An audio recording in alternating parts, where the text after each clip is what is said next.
The first sound wasn't a gavel, it was a sigh. It came from somewhere near the dais, deep and deliberate, carrying the weight of decades. Room 2C of the Capital Budget Subcommittee wasn't packed yet, but the tension had already filled every corner. On paper, today's hearing was a review of federal healthcare allocations.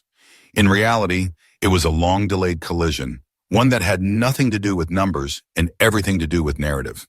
At the center of it sat Senator Bernie Sanders, familiar, frustrated. The frizz of his white hair framed by the backdrop of flags and fluorescent light. He leaned slightly forward in his chair, fingers tapping once, then again, against a thick binder of economic projections. Beside him, a small nameplate. Chair, Subcommittee on Health, Education, Labor and Pensions. Across the table, Representative Jasmine Crockett, still alert. Her suit was simple, deep green, no earrings, just a pen, a small stack of notes, and a calm that felt like it had been trained over fire. Bernie was already mid-sentence when the room realized this wasn't going to be standard procedure. "What I don't understand," he said, "is why we keep injecting racial qualifiers into what is fundamentally an issue of class. Poverty doesn't care if you're black or white. It hurts just the same." A few heads nodded, a few more froze. Crockett didn't blink. "Senator," she said, "poverty may be colorblind, but the system distributing relief certainly isn't." It landed, not like a punch, but like a scalpel. Precise, controlled, unmistakable. Bernie looked at her, and for just a second, something flickered. Disbelief, perhaps, or the bristle of old ideals being questioned by newer ones. "I've spent my whole career fighting for the poor," he shot back. "That's why I've demanded Medicare for all, free college tuition, housing as a right."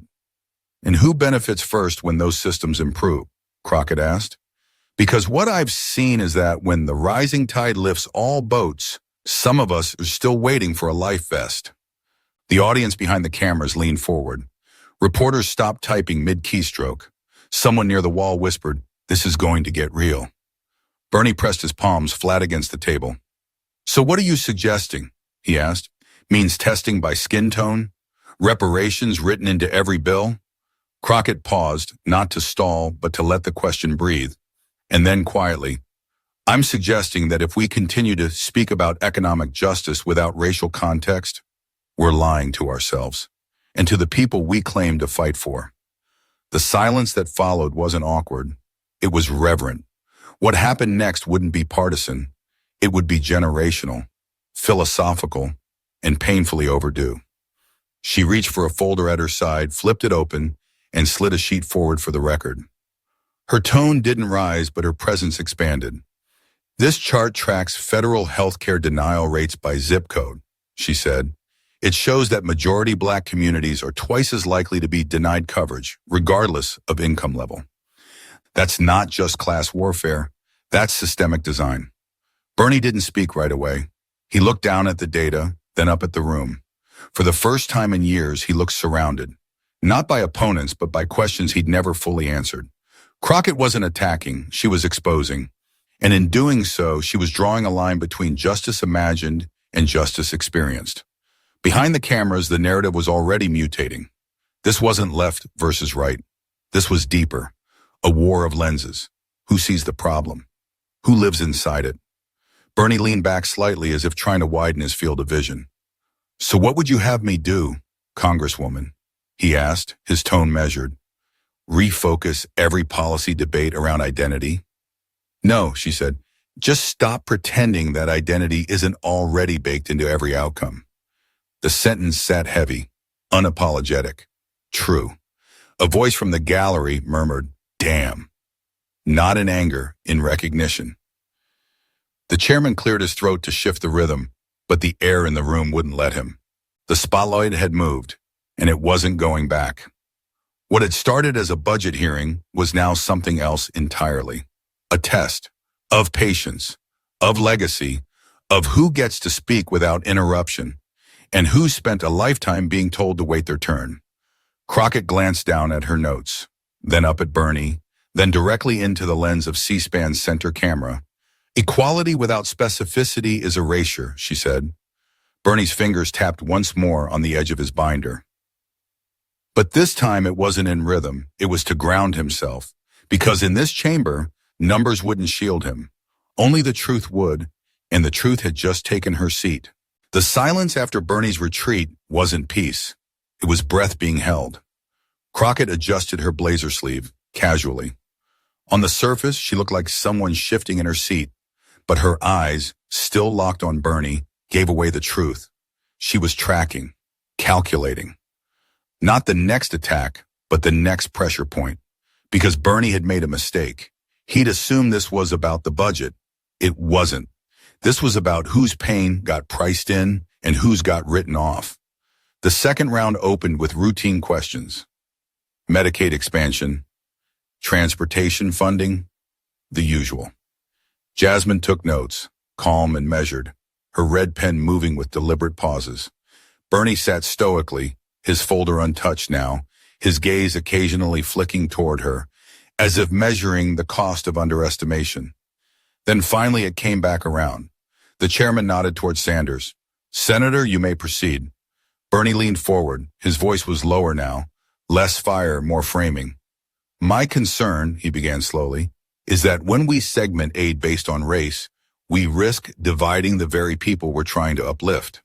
Working-class Americans of every color are suffering. Shouldn't we be building bridges, not categories?" There it was, the moral high ground argument. The one progressives had used for decades to argue that race-specific policies were, at best, divisive, and at worst, reverse discrimination. Jasmine didn't look up immediately. She tapped a few keys. A map appeared on her screen. It was color-coded by maternal mortality rates. Then she looked at Bernie. "Respectfully," she said, "we don't segment pain. We recognize how it's distributed." The screen flipped to a chart. Blue for national average, red for black women. Black mothers in Mississippi are 4 times more likely to die giving birth than white mothers in New Hampshire. That's not a bridge problem, Senator. That's a system problem. Bernie's face tightened, but she wasn't done. "You say we should fight for all workers. So do I. But when you treat unequal suffering as if it's uniform, you erase the very people you claim to represent." Now she leaned in, slow and steady. "The point of equity isn't to favor one group. It's to correct for where the system has already done the favoring." Bernie opened his folder, flipped a page, found a footnote. He raised his head. "And yet, in 2002, I supported a rural business grant program in Vermont that saved over 3,000 jobs. Were most of those recipients white? Probably. That's who lives in rural Vermont." He let that hang, as if daring her to pounce. She didn't. Instead, she reached into her briefcase and pulled out a stapled document, thick and faded at the corners. "Exactly," she said. She held it up. "This is the 2002 proposal, your signature's on it. And page 6, a clause prioritizing expansion in Chittenden County, 95% white at the time." A beat passed. Her voice softened. "I'm not criticizing that choice, Senator. I'm mirroring it. You chose your people. I choose mine." That line didn't land like a punch. It landed like a truth nobody could dodge. Even Bernie. In the gallery, a journalist muttered, "That's the sound of history folding in on itself." Bernie looked at her, really looked at her, for the first time. His fingers stopped drumming. His lips parted, then closed. Something shifted in the room. Not surrender, but recognition. A Democratic staffer in the second row scribbled something in a notebook. "Class doesn't erase color." It never did. The chairman cleared his throat. "Congresswoman Crockett, any closing remarks for this round?" Jasmine looked directly into the C-SPAN camera. "I believe in solidarity, but solidarity without specificity is sentiment. And right now, specificity is what justice demands." She sat back. Bernie didn't speak again for the rest of the round. And somewhere in the folds of that quiet, an old movement met a new one and blinked. The clock above the chamber doors ticked past noon. Light from the high windows had shifted slightly, casting longer shadows across the thick blue carpet and the nameplates gleaming on the dais. But inside the hearing, the temperature hadn't changed. It had risen. This was no longer a budget debate. It was a philosophical schism, one that ran along race, age, and political era, cutting through the Democratic Party like a fault line no one wanted to name out loud. And everyone in the room knew it, because this wasn't Bernie versus Jasmine. It was the old guard's ideals squaring off against the new wave's lived realities. Bernie had built a career on class politics, universal health care, free college, taxing the rich. And yet, for all his fire, something about this moment unnerved him. Maybe it was the precision in Jasmine's tone, or the way she wielded facts like they were scalpels instead of slogans. But more than that, it was the feeling that she wasn't trying to win a fight. She was trying to change the battlefield. The next speaker, a moderate from Ohio, tried to pivot the discussion, something about inflation's effect on school lunch funding, but the momentum had shifted. Her words landed like pebbles in a pool that had already frozen over. Then the chairman said it. "We'll now open the floor for a direct exchange." The chamber went still. Jasmine turned slightly, facing Bernie fully for the first time. "Senator," she said calmly, "you once said that our job as legislators is to fight for the people with the least voice in the system." "I agree." He nodded, measured. "That's still what I believe." She didn't blink. "Then tell me, when the system fails Black women 4 times as often, shouldn't our response be 4 times as urgent?" He hesitated, not out of doubt but out of something deeper, because the answer was yes. But it meant saying out loud what decades of liberal policy had failed to admit, that colorblind progressivism often overlooked the ways oppression doesn't hit everyone equally. Bernie's voice came low. "The danger, Congresswoman, is fragmentation. If we divide suffering, we divide the movement." Jasmine's eyes didn't waver. "No, Senator. We divide the movement when we deny how suffering already divides people's lives." A low hum moved through the chamber. Not voices, just bodies responding, sitting forward, taking in something they hadn't expected.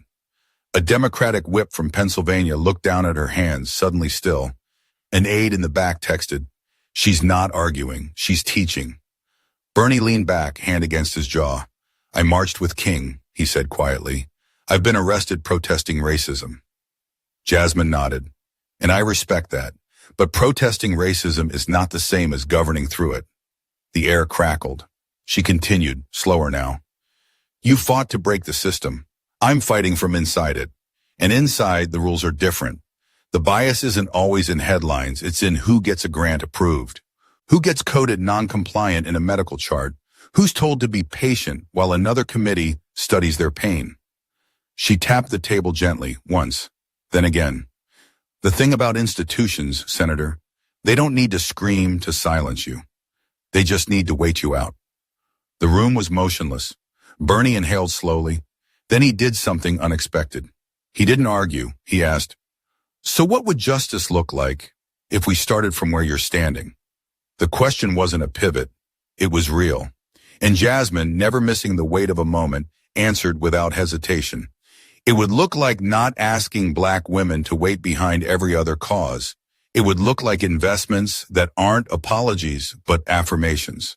And it would sound like this body finally saying out loud that racial justice isn't a subset of economic justice. It's the root." Cameras blinked red, but the moment didn't feel recorded. It felt alive, because somewhere in that chamber, between the old ideals and the rising truths, a conversation that had always been deferred was finally being spoken. And it didn't feel like a clash anymore. It felt like a reckoning. The murmurs started as whispers, like ripples beneath glass. It wasn't outrage. It wasn't support. It was something quieter, more dangerous, attention. Everyone was listening now. For all his decades in public life, Bernie Sanders had rarely been on the defensive. Not like this. Not from within his own party. Not from a woman half his age, whose name the national press had barely learned to spell 2 years ago. But this wasn't just a rebuttal. This was a record being opened, one that hadn't been fully read in years. Jasmine Crockett didn't need to raise her voice. She just needed to turn a page. She reached again into her briefcase, this time pulling out a clipped set of documents. Yellowed, official, and bearing the faint watermark of the Small Business Administration.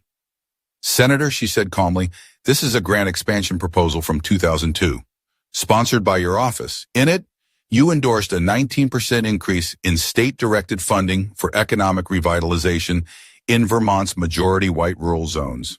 She turned to the second page. Here, you cite regional character as a key factor in funding prioritization. I don't object to that language. I understand what you meant. But you see, that's what we call targeted investment. Bernie's lips parted slightly, the corner of his mouth twitching with restraint. Jasmine continued, the problem isn't that you helped your people. It's that now, when I do the same, it's racialized spending. Why is our regional character less worth naming? The room was frozen. Aides had stopped typing. A C-SPAN camera slowly zoomed in on Bernie's face, not to shame, but to witness. Jasmine gently placed the document on the table. The truth is, she said, you've always known how to wield power for those you represent. So have I. The only difference is that mine have been historically denied even the right to ask. Bernie was quiet. Then slowly he said, those programs saved livelihoods, small businesses that would have vanished. Jasmine nodded. And so would the only women's clinic in Jefferson County, Alabama. If we don't act now, that's what the $14 billion is for. Not handouts, lifelines. She opened another folder. This one thinner, newer, a Department of Health and Human Services report dated just 6 months ago. Between 2020 and 2024, 17 maternal care centers in majority black counties closed due to lack of federal matching funds. One woman had to travel 212 miles just to deliver a baby. She arrived with internal bleeding. Her child didn't survive. No one moved. Jasmine looked straight ahead. Her voice was still calm, but her words landed like stone dropped in still water. You want to talk about fiscal responsibility, Senator? What do we call a system that funds aircraft carriers but not ambulances? Bernie's face shifted. He was no stranger to suffering. But this was a kind of accounting he'd rarely been forced to face, not as statistics, but as consequence. Still, he wasn't ready to yield. Congresswoman, he said, his voice tightening, I believe in universal programs because they unite people. I fear your approach, however just, may deepen division. Jasmine looked at him for a long beat. Then she leaned forward, voice barely above a whisper. There is no unity without truth. And truth is, people are already divided. Not by policy, by history. That line didn't come like an attack. It came like a mirror. And Bernie looked into it. In the back row, a younger Senate aide scribbled frantically, Crockett just reframed equity as continuity, not contradiction. Historic. Bernie sat back, finally silent. Jasmine didn't gloat. She didn't glance around the room for approval. She simply stacked her papers. Neat, precise, done for now. Because this wasn't about him. It was about making something undeniable. Undeniable. And for the first time all day, Bernie looked like a man who might not just be listening. He looked like a man who might be learning. The air in the chamber had changed, not louder, heavier. This wasn't performance anymore. The gloves weren't off. They'd never been needed. Jasmine Crockett hadn't thrown punches. She'd turned receipts into revelations. And Bernie Sanders, the icon of economic justice, found himself navigating terrain he hadn't walked in decades. Race. He looked tired but not defeated. His fingers traced the edge of his folder, as if trying to reorient himself. Not to a counterpoint, but to a different gravity. Jasmine had realigned the room. Now came the rift neither of them could sidestep. Philosophy. Bernie cleared his throat, gently this time. Congresswoman Crockett, he began, and the tone was markedly different. Respectful, but not submissive. When I speak of class unity, I mean it as a weapon against the corporate elite, a tool to bring the 99% together. Jasmine listened, unmoved. But, Bernie added, there's a risk in framing programs by identity, not because they're unjust, but because they give those in power an excuse to stall, to divide. You know as well as I do, they'll turn this into a wedge, not a bridge. Jasmine nodded slowly, her lips parted, but she paused. Then, I'm not asking you to choose a side, Senator. I'm asking you to recognize that for some of us, the bridge never existed. We swam across, or drowned trying. The room held its breath. Jasmine leaned forward, elbows just touching the table. Let's talk about the wedge, she said. Let's talk about what happens when Black women get told, year after year, that their suffering is real but never urgent. That help is coming, but not yet. That yes, their pain is valid, but let's focus on a bigger picture. She shook her head once, firm but calm. That bigger picture, she continued, always ends up being someone else's frame. Bernie looked down, eyes narrowing, not in disagreement, but thought. This wasn't an ideological challenge anymore. This was existential. And yet, he offered, poor is poor. A white child in Appalachia still goes to bed hungry. Jasmine's eyes sharpened, not in anger, but in precision. Yes, she said, and when that child shows up at the ER, he's assumed innocent until proven sick. My constituents are assumed non-compliant before they're even seen. A beat. You want to fix poverty? So do I, but if we treat all poverty the same, we will treat no injustice specifically. We will repair nothing. And those kids, black, white, or brown, they'll all grow up in a country that lies to them about who gets saved first. Bernie exhaled slowly. A Democratic strategist watching from the second gallery row whispered, she's not pushing policy. She's reframing time. And she was. Because the point wasn't just who got what. It was when and how, and with what kind of grace or suspicion attached. Jasmine folded her hands. Her voice lowered. I'm not building walls with my proposals. I'm building ramps. So people who've been left at the bottom can even reach the fight. A pause, then as she turned to Bernie just slightly. And yes, the rich love it when we're divided, but they love it even more when we pretend injustice is symmetrical. That's the lie they feed us, that suffering is equal. So they never have to face the unequal system beneath it. The gallery was frozen. You could hear someone adjust their mic pack 3 rows back. Bernie leaned back again, but this time without resistance. I hear you, he said, and he did. Because for the first time since the exchange began, his voice didn't echo defense, it echoed admission. Stillness returned to the room, but it wasn't the cold kind. It was a quiet that asked, what now? Bernie looked at Jasmine, eyes steadier now. You've made your point, he said. It's not about choosing one pain over another. She tilted her head slightly. It's about not erasing one to comfort another. A long silence. Then the chairman cleared his throat, signaling the close of that segment. But the conversation everyone knew wasn't over. It had only just gotten honest. Jasmine Crockett didn't need to win the room. She needed to anchor it, and that's what she did. One breath, one name, one story. She opened a slim file now, different from the charts and memos. This wasn't policy, it was testimony. And as she spoke, her tone shifted. Not softer, deeper. I want to talk about a woman named Tanisha Bryant. The room quieted again, as if the name itself recentered everything. She lived in Selma, Alabama. Black, 32, 2 kids, worked 2 houses, delivery and daycare. In her 3rd pregnancy, her OB clinic shut down after the state cut its Medicaid reimbursement contract. The nearest maternal center was over 200 miles away. Jasmine paused. Not for drama, for space. Tanisha drove that distance, in labor. She never made it. Her daughter survived. She didn't. Somewhere in the back row, a pen stopped moving. Jasmine continued, voice clear but low. I met her cousin last year in a town hall. She held Tanisha's hospital bracelet in her purse, carried it like an amulet. Not for memory, but for warning, and the file snapped closed with a quiet finality. And when I proposed a budget increase for Black maternal care centers, I didn't do it for symbolism. I did it because Tanisha isn't a data point. She's a precedent of what happens when we legislate as if everyone starts from the same floor. Bernie didn't interrupt. He wouldn't. He couldn't. Because this wasn't a rebuttable moment. It was the kind that rewrites context. Jasmine looked up.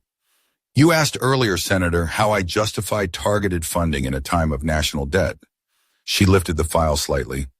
I justify it the same way you did when you funded farm stabilization in Vermont, by knowing your people and recognizing that pain is local, not abstract.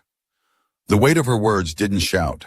It settled, like truth does when it's no longer asking for permission to be seen. Across the aisle, a centrist senator shifted in his chair. His aides exchanged glances. Even they knew this wasn't not a policy pitch anymore. This was courtroom-level truth, broadcast in real time. Bernie finally spoke, his voice lower than before. No mother should die in childbirth in the richest country on earth. Jasmine nodded. And yet, they do. More here than in 33 other developed nations, especially black mothers. We can't fix what we won't face. He looked at her, and in his eyes, something had changed. He was listening, not reacting. Listening. Jasmine softened, but didn't relent. You fight for economic equality, she said, and I honor that. But equality without context is just symmetry without honesty. Another long silence stretched, dense and thoughtful. Then she leaned back. I'm not trying to divide the movement, Senator. I'm trying to make sure everyone's in it.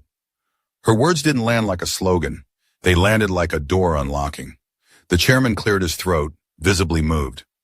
We thank the Congresswoman for that critical testimony. He didn't rush. He didn't pivot. He let it sit. And in that stillness, something rare happened. The room recalibrated, not just politically, humanly. Bernie nodded once, not out of defeat, out of understanding. Because Tanisha Bryant wasn't a budget line, she was a mirror. And Bernie, for the first time, looked into it and saw past him. It was subtle, the shift. You had to be watching Bernie Sanders closely to notice it. The faint twitch in the corner of his jaw, the stilling of his usually restless fingers, the crease on his brow that softened, not from surrender, but from something rarer in politics. Reflection. The hearing hadn't collapsed into argument. That would have been easier to spin, easier to walk away from. Instead, it had become something far more difficult. Honest. And honesty, especially between two giants of different generations, could burn like truth always does, slow then sudden. The next round began not with questions, but with posture. Bernie leaned forward. Jasmine stayed still. You think I don't understand suffering? Bernie said. Not as an attack, but as a wound that needed clarifying. I've walked the picket lines. I've fought for health care my entire career. Jasmine nodded. I know you have. His voice grew firmer. But I get angry when I feel accused of blindness I didn't choose. She didn't flinch. I didn't say you chose it. I said it's systemic. You may have marched, Senator, but systems don't fall because we walk beside pain once. They fall when we change where we stand every day. Bernie inhaled deeply, and then something broke. Not publicly, not visibly, but internally the old rhythm cracked. I've never looked at policy as racial, he admitted. I've always looked at it as economic. And maybe I missed something in that. Jasmine studied him, not to win, but to understand the depth of what had just been said. Then Bernie continued. And this time it wasn't frustration that spoke. It was guilt. I hear stories like Tanisha's and I ask myself, how could we let it get this bad? And then I realize we didn't all feel the urgency. Some of us thought the system was slow. You knew it was deadly. The words ring in the air like a confession with no priest. The silence that followed wasn't empty. It was heavy. Respect it. Then he said it, and no one expected it. Do you think I've been part of the denial? The room held its breath. Jasmine responded not with a condemnation, but with a gift. You've been part of the fight. But yes, Senator Barr, sometimes even those in the fight still carry the assumptions of the field they're trying to change. Bernie sat back, silent. Someone behind him whispered, that's the moment. It was, because it wasn't a takedown. It was a turning point. Then something else shifted. His voice, once gravel and certainty, lowered into something almost unguarded.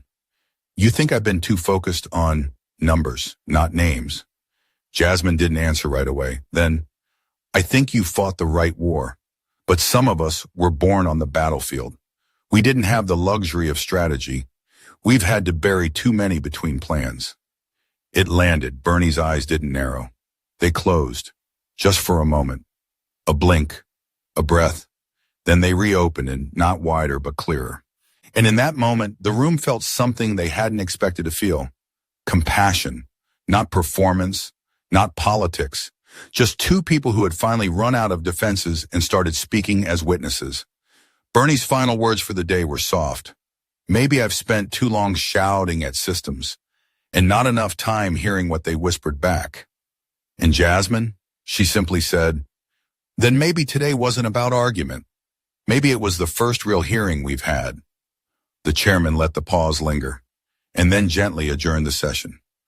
Outside the chamber, the air felt different. Reporters didn't rush to file spin. Staffers didn't rehearse rebuttals.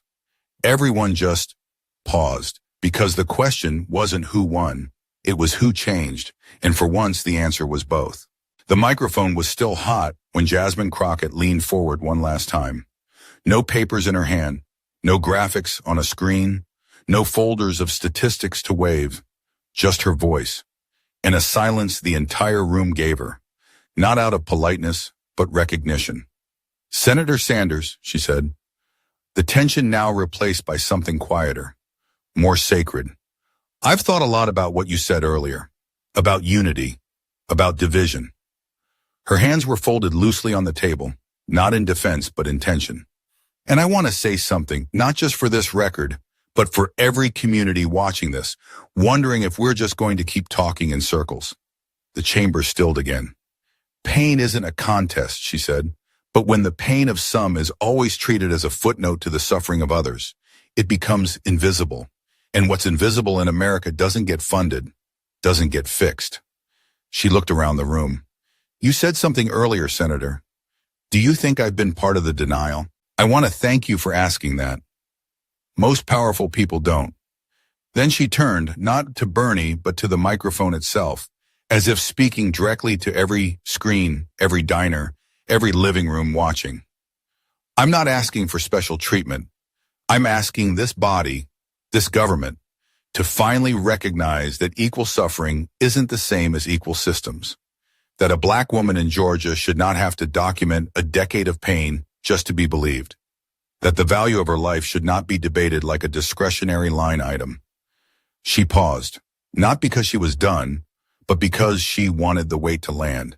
And then came the final sentence, slow, clear, unshakable. If we keep treating visibility like a prize, something only the loudest or whitest or wealthiest can earn, then we've already lost the meaning of justice. The entire room fell so still, it felt like history had paused to listen. Bernie Sanders sat back, his expression unreadable for a long second. Then with deliberate quiet, he said the words that would echo beyond that chamber. There's nothing radical about being seen. It wasn't a surrender. It was an acknowledgement. And in Washington, that made it revolutionary. Jasmine looked down once as if grounding herself. Then she slowly closed her laptop. She didn't smile. She didn't need to. Because for the first time, it was clear. She had spoken something that would not be unsaid. The chairman gavelled the hearing closed. But in the silence that followed, something rare happened. No one moved. Not for a beat. Not because they were stunned, but because they knew they had just watched a clash transform into clarity. Outside the chamber, reporters were already calling it the most unexpected moment of bipartisan reflection in a generation. Social media lit up with clips, not of shouting matches, but of stillness, of eyes being met, of truths being named. Hashtag Crockett moment began trending within an hour. But it wasn't a trend, it was a turning. In schools and churches and state houses, the clip played again and again. Jasmine's voice steady, Bernie's reply quiet but seismic. Some headlines called it a masterclass in civic grace. Others simply said, Crockett held the mirror. Sanders chose to look. And in homes across the country, in the quiet spaces where real politics happens, not in chambers, but in choices, people sat a little longer with their coffee. Not because they agreed with everything, but because, for once, someone had said something true, not for applause, but for change. There are moments in politics when nothing explodes, but everything shifts. This wasn't a scandal. It wasn't a shouting match. It was two voices, one born from revolution, the other from survival, finally meeting at the edge of a shared truth. What Jasmine Crockett and Bernie Sanders gave the country wasn't consensus. It was courage. Courage to name where the American promise has always been uneven. Courage to challenge the stories we tell about fairness when fairness has never been equally distributed. And above all, courage to listen, not just to words, but to the pain beneath them. When Bernie looked at Jasmine and asked if he'd been part of the denial, he opened a door few of his generation have ever touched. And Jasmine, instead of using that moment to claim victory, used it to deepen the conversation. That's not just leadership. That's legacy. The truth is, systemic change doesn't come from easy agreement. It comes from tension that refuses to collapse into bitterness. From people who show up to hard rooms and stay at the table long enough to be changed by them. In a nation exhausted by performance politics, Jasmine Crockett offered something rare: clarity without cruelty. And Bernie Sanders, the lion of the left, reminded us that even the fiercest revolutionaries must sometimes sit down and learn again. Together, in that room, they didn't resolve every policy divide, but they modeled something far more vital: how to disagree without dehumanizing, how to challenge without erasing, how to speak pain without making it a weapon. And maybe, just maybe, that's what justice sounds like. Not loud, not perfect, but heard. If this story moved you, challenged you, or simply made you think deeper, don't keep it to yourself.